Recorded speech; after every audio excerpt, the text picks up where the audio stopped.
Eagle, christened Horst Wessel, was the second of 5 similar ships built by the Blohm & Voss shipyard. Completed in 1936, she was first used as a German Navy training ship.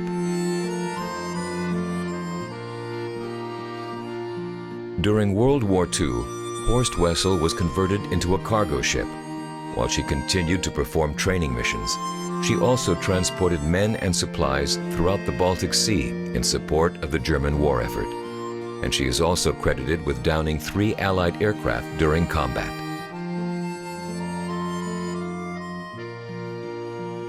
At the end of World War II, Horst Wessel was claimed by the United States as a war prize. And on May 15, 1946, she was commissioned into the U.S. Coast Guard as Eagle, the 7th cutter to bear the Eagle name. She sailed from Germany to the United States, following Columbus's route across the mid-Atlantic.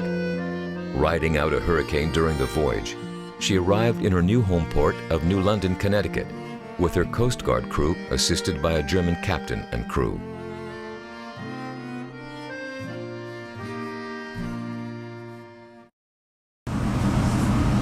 Up all cadets, eval, trisub, lash and stow, now 0445, reveille for all cadets. All right, listen up real quick. Right now we're gonna load stores from the truck on the pier. Basically everyone's gonna line up from the back of the truck, go over the brow and down into dry stores. There'll be a cook down there helping you know where to go with it. After that, we're gonna have breakfast, and then school of the ship starts at 07. We ordered about $85,000 worth of food just before we left. That got us to Panama, and from there we got another $14,000, and then every time we pull in we get anywhere from $10,000 to $15,000, depending on how long we're gonna be underway before we hit the next port. You do your best to calculate how much you're gonna need, but the thing that people fail to understand sometimes is these are 18-year-old kids, first and second year in college, and they go through some food. They eat a lot. We go through about probably 15 pounds of cereal every morning, probably 20 or 30 dozen eggs.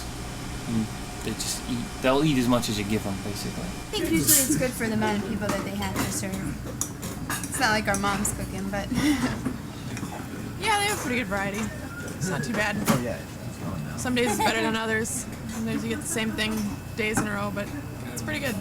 Most of them don't really complain too much, only because they just happen to get something to eat, I guess. They work pretty hard.